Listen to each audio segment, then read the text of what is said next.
지금은 이제 실적 추정치가 상향되는 기업들도 나오기 때문에 일단 반전의 기회로 보는 거는 여기 지금 도입이 임박이 됐기 때문에 뭔가 기업들 이런 기업들한테는 수혜가 된다. 이제 코스닥에 관심을 갖고 있구나. 기관들도 정부들도 굉장히 호재이고 최초의 첫날 둘째 날 흥행이 되지 않습니까? 많은 사람들이 사게 되지 않습니까? 시총 1, 2위인 2차 렌즈를 많이 담을 거고요. 우리가 펀드하고 ETF를 달리 판단을 하셔야 돼요. 우리가 이제 구조를 먼저 아셔야 되거든요. 코스닥 액티브 ETF가 이번 최초입니다. 네. 기존에 이제 패시브 성격에서의 ETF는 많이 있었는데 능동적으로 운영한다는 액티브 ETF는 처음이고요. 저도 깜짝 놀랐습니다. 아, 이제 코스닥에 관심을 갖고 있구나. 기관들도 정부들도 이 부분에 대해서 저도 굉장히 놀라운 현상이라고 보고 있는데요. 그러면 ETF가 무엇인가를 봐야 됩니다. 원론적으로 설명드리는 게 아니고요. 제가 현업에 있을 때 ETF에 대한 많이 관여도를 있었는데 우리가 펀드하고 ETF를 달리 판단을 하셔야 됩니다. 펀드는요, 우리가 일정 시간에 납입을 하게 되면 매월 적립식으로 납입을 하게 되면 돈이 들어오면 그 돈에 맞춰서 최초에 설정한 종목과 비율대로 그대로 사는 게 펀드입니다. 돈이 들어온다. 그래서 매월 25일 날 보면 펀드 종목 중심으로 해서 주가 일부 상승하는 형태들을 더러더러 보입니다. 이게 펀드입니다. ETF는 뭐냐? ETF는 돈이 들어오면 사는 게 아니고요. 먼저 그 증권사에서 설정을 합니다. 우리는 뭐 방산 ETF를 만들겠다. 또는 코스닥 ETF, 2차전지 ETF를 만들겠다라고 해서 잔고에 주식을 담아 놓습니다. 먼저. 이 주식은 시장에서 사기도 하고요. 빌리기도 합니다. 반반입니다. 외국이나 기관, 주식을 많이 가지고 있는 기관으로부터 주식을 빌려서 먼저 바스켓에 담아 놓습니다. 그리고 이 바스켓에 담아놓은 평균가를 조정을 해서 새로운 상품으로의 가격을 만들어냅니다. 그러면 개인이 들어와서 그 새로운 상품가가 만들어진 그 대상 종목을 사거나 팔겠죠. 공매도는 없으니까 사고 나서 파는 거겠죠. 그러면 여기에서 살 때의 상황이 변화하는 겁니다. 펀드는 돈이 들어와서 그대로 사기 때문에 그 대체적인 후행적 수행이 뒤따라오지 않습니다. 그런데 ETF는 내가 최초에 설정을 했기 때문에 누군가 내 설정된 ETF를 사게 되면 거기에 대한 해지를 해야 됩니다. 그럼 여기다 매도가 나갑니다.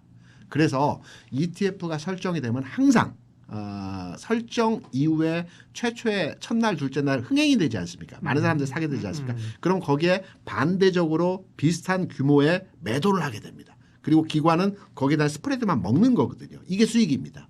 그래서 항상 설정이 되고 초기에는 매도로서의 주가가 하락하는 경우들이 많이 있어요. ETF하고 펀드가 가장 다른 지점이 이 지점입니다. 무조건 사는 펀드 그리고 개인이 매수로 사게 되면 거기에 대한 반대성 매도가 나오는 게 ETF의 다른 점이고요. 먼저 바구니에다가 주식을 다 담아놓고 이거를 그 가격화시킨 상품을 개인이 사게 되면 해지가 들어가야 되거든요. 그래서 여기서 시장에 매도가 나오게 되는 겁니다. 이러한 형태로 진행되기 때문에 ETF가 흥행이 되는 상품들이 설정이 되게 되면 최초에 그 담기 시작하기 전에는 바구니에 담아야 되기 때문에 주가 올라갑니다. 예, 그러면. 그리고 바구니에 담은 뒤에 흥행이 되면서 일부 하락이 나옵니다. 그리고 추세적으로 상승하는데 이 추세적으로 상승할 때 이전의 단계보다는 그 가격의 편차가 좀 완만하게 상승합니다. 잘 기억해 보시면 지난해 9월에 굉장히 큰 뉴스가 한화에서 나온 플러스 방산이라는 ETF가 아주 크게 설정이 된 적이 있어요. 예. 국내도 판매가 되고 해외에서도 판매가 되고 대흥행을 줬거든요.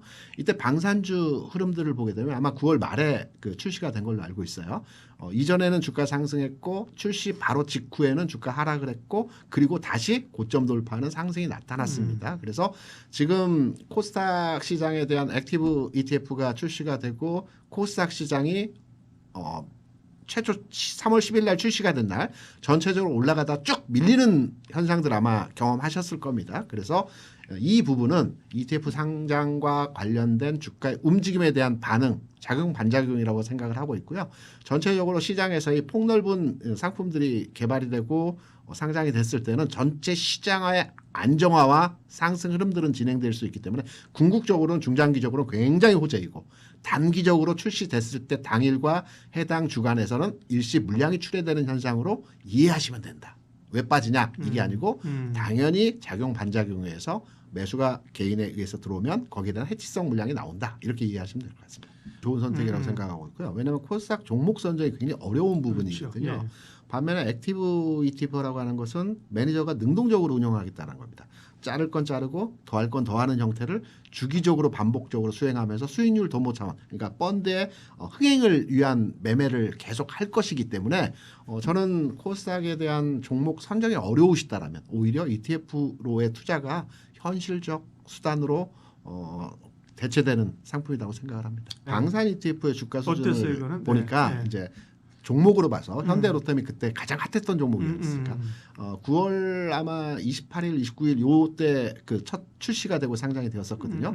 한 일주일 정도 주가 밀렸습니다. 그리고 나서 고점 돌파하는 흐름에서 상승이 바로 회복되는 모습이 나왔기 때문에 저는 이번에 코스닥 ETF 같은 경우에 또 3월 10일에 상장이 됐고요. 이번 주간 다음 주 초까지 흔들림보다는 올라갈 때 계속 밀립니다.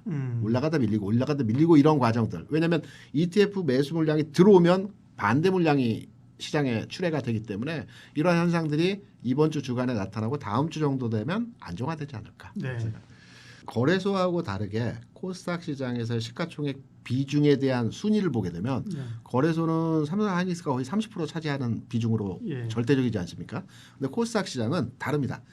상위 1, 2, 3, 4, 5 이에 있는 종목들이 3%, 2%, 1%고요. 나머지는 1% 수준으로 쭉 나열되어 있습니다. 그러니까 해당 펀드를 운영하는 매니저 입장에서도 어떤 종목을 특정하게 많이 담고 어떤 종목을 특정하게 덜 담고 이럴 상황에서 종목 그 비중이 아니라고 생각을 합니다. 왜냐하면 2, 3% 내에서 시가총액 10개 종목이 나열되어 있기 때문에 전반의 흐름에서 비중을 균일하게 담아갈 가능성이 높다라고 생각을 하고요. 시총 상위 코스닥의 10개 종목을 보게 되면 바이오가 6개입니다. 2차전지가 1, 2위 두 종목이고요. 로봇이 한 종목이고요. 소부장이 한 종목입니다. 그렇다 본다면 당연히 바이오를 많이 담을 거고요. 시총 1, 2위인 2차전지를 많이 담을 거고요. 이러한 비중으로의 펀드 운용이 가능할 거기 때문에 코스닥이 올라갈 때 이후에 올라갈 때 투자 관점 ETF가 아니고 종목으로의 투자로의 진행을 하신다라고 한다면은 당연히 바이오 플러스 2차전지가 가장 수익률이 높은 흐름으로의 진행이 가능성이 높다. 이렇게 생각을 합니다. 네. 많이 올라왔습니다. 네. 이제 그 액면 분할이 되어서 가격의 괴리로의 생각들을 예, 많이 예. 하시는데 지난 150만 원 고점이 지금 가격으로 환산해 보게 되면 30만 원입니다. 5분의 1 액면을 했으니까 네. 그렇죠. 그쯤 30만 원이었다. 그러면 이게 4만 원까지 빠졌었거든요. 야, 얼마 빠진 거야. 네. 많이 빠졌죠. 네. 그래서 고생이 참 많으셨는데 네. 이게 최근 내에서 18만 원까지 올라왔지 않습니까? 음. 그러니까 예전 기준으로 환산해 보게 되면 한 30만 원이 고점이니까 거의 3분의 2 수준까지 그 가격 도달을 했다라고 판단이 됩니다. 대략 예전 가격 기준으로 보게 되면 100만 원 수준까지도 최근 반등을 줬다라고 우리가 해석할 수 있는 부분이거든요. 그러면 에코프로에 대한 앞으로 전망에 대한 가격 흐름을 추정해서 예상을 해보게 되면 30만 원의 고점, 즉 이전에 150만 원을 지금 즉시로의 돌파 가능성이 있느냐? 시간이 좀 필요하다고. 왜냐하면 우리가 기업을 분석하고 접근할 때 미래 가치에 대한 가능성도 중요하겠으나 현실적으로 숫자에 대한 나오고 있는 현상들도 굉장히 중요하다라고 해석을 하고 있거든요. 22년, 23년도에 2차전지 업종의 전반의 영업이익단에서의 흐름들을 보게 되면 에코프로 BM 기준으로 해서 말씀을 드리면 비슷합니다. 에코프로나 에코BM이나 23년도 영업이익이 3천억이었습니다. 지난해 영업이익이 1,000억입니다. 아직은 갈 길이 좀 남아 있거든요. 숫자적 측면에서 보게 된다면 그렇다고 한다면 지금 거의 한 60% 70% 고점 대비해서 주가 회복을 보여준 지금 가격 수준에서의 상황을 보게 될 때 지금 추가로의 상승 그러니까 에코프로 기준에서 최근 고점이 18만 원이고 지금 16만 원대인데 이게 20만 원을 돌파하고 25만 원을 갈 것이냐라고 판단했을 때는 시간차를 두고 접근해야 된다고 보고 있고요. 올해 시장은 딱 두 가지로의 접근이 가능합니다. 첫 번째는 코스닥에 투자해야 되고요. 두 번째는 사고 팔고 해야 되는데 단기 매매의 사고 팔고가 아니고 30% 정도의 편차를 두고 사고 팔고 하는 형태로 진행하면 된다라는 측면이고요. 에코프로에 대한 가격 전략을 우리가 지금 들여다보게 되면 최근 18만 원, 최근 16만 원. 그러면 최근 내에서의 가격 조정치를 주어서 30%를 정하게 돼서 고점 대비해서 30%를 정해서 판단해 보게 된다면 대략적으로 18만 원에서 30%를 정한 한 13만 원 전후 가격 수준에서 저점을 잡아서 재매수 여기서 하는 형태로 사고 팔고 하는 형태로 진행하면 어떨까? 연말까지는. 그리고 내년 정도에는 다시 개선되는 형태로 진행이 되어질 것 같고요. 전고체는 좀 다를 것 같습니다. 예, 알겠습니다. 그 업황 자체는 그 안 좋은 건 맞아요.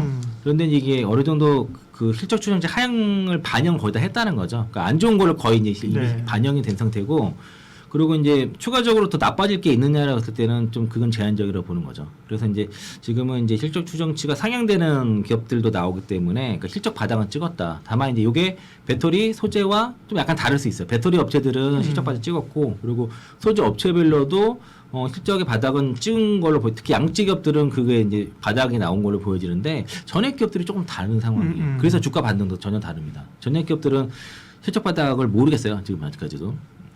그리고 그 최근에 이제 그 유럽에서의 그 점유율이 계속 떨어지고 있습니다. 지금 30%대. 그러니까 한국가, 그러니까 30% 밑으로 떨어지지 않을 거예요. 왜냐면은 한국가의 그 의존도가 뭐 70% 넘어가지 않도록 좀 조절을 하고 있기 때문에. 유럽은 뭐 중국차가 약진해서 그런 건가요? 그렇죠. 네. 네, 그게 특히 이제 그 CATL이라든가 비아디 쪽의 그렇죠. 점유율이 두 개 기업이 60%가 넘어서.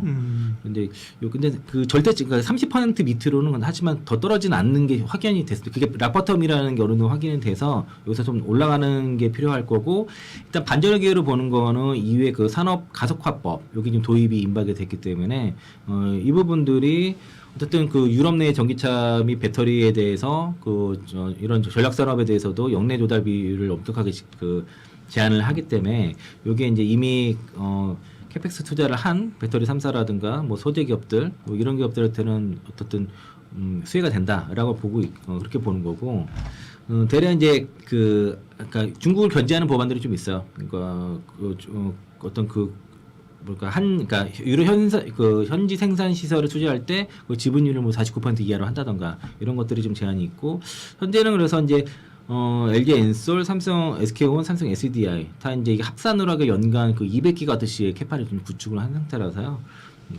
일단 유럽 쪽에서의 어쨌든 좀 유럽 그 EU 가속화법에 대한 수혜를 좀 기대를 하고 있는데 내년도 바로 예상을 하고 있는데요. 네. 그러니까 이제 그 대외 의존도를 그 경제 의존 축소하고 탄탄소화를 또 그 가속화하고 그 유럽 내 제조 경쟁력 부활을 하겠다는 건데 결과적으로는 역내 제조를 해야지 보조금 주겠다 그 말을 하는 거예요. 그래서 이제 그 공급 자금, 그러니까 보조금을 받으려면은 유럽산 부품 소재 사용해야 되고, 그리고 그 특히 이제 그 전기차 같은 경우는 배터리 제품 부품을 최소 70%를 다 유럽에서 내에서 조달을 해야 된다 이렇게 들어가는 거고, 그리고 이제 그 규제 대상 같은 경우도 아까 그 말씀드린 것처럼 여기 이제 역내 제조 인정 범위 같은 경우가 이번에 새로 나왔는데 이게 한국 기업들한테 유리하게 됐습니다. 그게 이제 인정 국가가 EU 회원 국가, 그리고 그 FTA 체결국, 그리고 이제 WTO 그 GPA 가입국이라가 여기 40개국 정도 들어가는데, 일단 FTA 체결국은 역내 국가 우대가 가능하니까 한국은 거기 들어가거든요. 그러면은 이제 그 배터리 3사가 그 부품 조달할 때 한국 업체 거 써도 된다는 거죠. 근데 중국 같은 경우는 그게 이제 안 되다 보니까 일단은 여기에 대해서는 그 확실히 이제 반사세가 되고, 외국인들이 직접 투자하는 것도 이게 어쨌든 지금 50% 그 현지 노동자도 50% 이상 보용해야 되고, 지분도 아까 이제 49% 이하로 제한했기 때문에 이게 중국에서 CATL이 중국 공장, 그러니까 유럽에 공장 지었을 때 현지 인력 50% 이상 써야 되고 지분도 49%밖에 못 한다는 거죠. 이게 걸림돌이 돼요.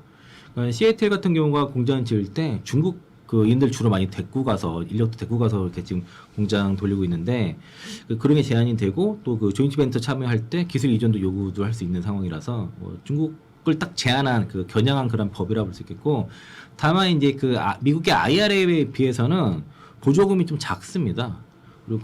그리고 이제 중국에 대한 어떤 배제 강도가 좀 약해요. 그게 그래서 중국이 어느 정도로 침투할 수 있는 이유는 있어서, 그래서 이제 이게 또 회원국마다 다 이해관계가 다른 그런 차이점은 분명히 있는데, 하지만 아까도 앞서 말씀드린 것처럼 그 EU 내에 그 배터리 3대 점유율이 계속 떨어지고 거의 30%라는 락버텀까지 떨어진 상황에서는 이런 이슈들이 어쨌든 특히 이제 자동차 뭐 현대기아라든가 그리고 배터리 3사 같은 경우에는 점유율을 좀 회복할 수 있는 그런 계기가 되는 법안인 건 맞다라고 좀 볼 수 있겠고요. 네. 그리고 미국 같은 경우도 지금 중국산 ESS 금지 법안 그렇죠. 지금 발의를 했죠. 그게 이제 차지 액트 법안이라고 우리로서는 하는데. 이제 그게 좀 기대되는 거죠. 그죠? 그렇죠. 네, 특히 이제 배터리 3사 같은 경우가 이게 어쨌든 그 중국 그 국가 전략망 안보 우려 때문에 지금 미국에서 그 공화당에서 주축해서 이거 발의해서 이걸 위반하게 되면 그 관세만으로는 막기 어렵다 보니까 위반하게 되면 5년 이하 징역이라든가 25만이니까 대략 3억이 넘죠. 3억 3천만 원 정도의 이제 어떤 벌금을 부과가 되는 이슈라서 관세보다 더 강력합니다. 이게 통과가 됐을 경우에는 그렇게 되면은 이제 그 ESS 시장에서 탈중국 기조가 더 확산이 되겠죠. 이게 이제 배터리 3사가 수혜가 되는 거는 뭐 자명한 일이고요. 그리고 또 하나가 이제 트럼프 행정부가 무역 확장법 232조 기반에서 6개 그 산업을 추가 관세 검토하고 있는데 이게 그 2월 23일 그 월스트리트저널에서 보도된 내용이 있는데요. 이제 미 연방 대법원에서 그 상관세 위법 판결 내다 보니까 이거를 대체하는 법안이 되는데 요게 6개가 뭐냐면 대형 배터리, 전력망 장비, 통신 장비, 그리고 그 주철 및 철제 부품, 플라스틱 배관, 산업용 화학 물질. 그래서 배터리가 들어가요. 배터리도 그래서 이거 이제 무역 확장법 232조 같은 경우는 그러니까 이제 그 상무부가 이제 조사를 해가지고 대략 270일 정도 조사해서 안보 위협 여부가 되는지 그렇게 되면 이제 여기에 대한 이제 관세를 부과한다는 거고 배터리가 들어가니까 단기적으로는 우리가 국내에서 수출하는 거는 좀 문제가 되겠지만은 그 미국 내에 그 생산 공장이 있기 때문에 여기에 대해서 반사수혜가 된다는 거죠. 그래서 이제 이게 두 가지의 법안이 미국에서는 특히 ESS 쪽에서의 반사수혜가 대상이 되고 유럽에서의 그 IAA 법안, 그러니까 EU 산업 가속화 법안이 결과적으로는 그 배터리 3사의 그 유럽 쪽 점유율을 좀 확대하는 요인이 되지 않겠냐라고 볼 수 있겠고요. 그 이제 인터배터리를 앞두고 있고 그리고 이제 요게 그 전시 내용들이 앞으로 나올 건데 배터리 3사 같은 경우는 지금 사실상 굉장히 다이어트를 많이 하고 있어요. 살을 빼고 지금 살을 붙이는, 그러니까 살을 빼고 그러고 나서 이제 새로운 근육을 붙이는 그런 작업들을 하고 있고 뭐 LG 엔솔도 그 회사채 뭐 8천억 발행하고 그리고 이제 호주 리튬 업체 자산 매각해서 그 800억 정도 현금 확보하는 등 그리고 삼성 SDI도 삼성 디스플레이 지분 지금 매각 이슈 있잖아요. 여기 한 10조 정도 확보 가능하다고 하는데 여기에 대해서 되게 긍정적으로 보더라고요. 그래서 이제 그 전고체 배터리가 내년부터 상용화 되니까 여기에 대한 밸류에이션과 그 삼성 디스플레이 자산 매각에 대해서 지금 증권가에서는 목표가를 상향 조정하고 있고 그리고 SK온도 지금 그 포드와의 합작 법인을 사실상 이제 정리를 하면서 인력도 지금 한 3분의 1 정도 지금 해고했다 그러고요. 그리고 지금 재무 부담 상당히 완화하려고 하는 상태에서 그러면서 이제 그 사실상 이제 좀 더 ESS라든가 로봇이라든가 그 다른 쪽에 그 다른 쪽 성장 산업에 그 또 어떻든 좀 그 투자를 더 하는 그런 형태로 가고 있고 그 배터리 3사가 이제 이번에 인터배터리에서 보여줄 것들은 비슷한 것 같습니다. 사실 이제 뭐 ESS랑 데이터 센터 여기 다 그 모두 다 보여줄 거고 그리고 전고체 얘기 좀 나올 거 아니에요. 그렇죠. 이제 그게 이제 가장 기대가 되는 게 아마 삼성 SDI에서 내년 하반기 양산 목표로 하고 있는 휴머노이드용 그 피지컬 AI용 전고체 배터리라고 하는데 이걸 소개하겠다고 했습니다. 언론상에도 나타나고 그래서 가장 기대가 많아요. 그러니까 이제 ESS 쪽에서는 그 배터리 쓰는 거 다 보여줄 거고 또 로봇에 들어가는 뭐 SK온 같은 경우는 로봇용으로는 하이니켈 배터리가 들어가는데 또 이게 아마 그 현대차 메타플랜트도 들어간다고 하더라고요. SK온 것도 그리고 뭐 셀트팩 관련돼서 파우치형 셀트팩도 보여주고 LG 엔솔 같은 경우도 지금 그 리튬 망간 리치 요거 그 배터리도 최초 소개하겠다 합니다. 그 LMR이라고 하는 것들 그리고 전고체 배터리라든가 리튬 메탈 이런 거 여러 가지 기술 공유도 하겠다고 했고 엔솔 같은 경우도 그 휴머노이드 주제가 보면은 다 전고체 휴머노이드 이런 쪽에 그러니까 전기차 중심에 있던 것들 탈피해서 올해는 ESS 로봇, 드론, AI 데이터센터 이런 식의 이제 사업 확장 제품들을 다 보여주니까 이걸 한번 가보시면 좋을 것 같고요.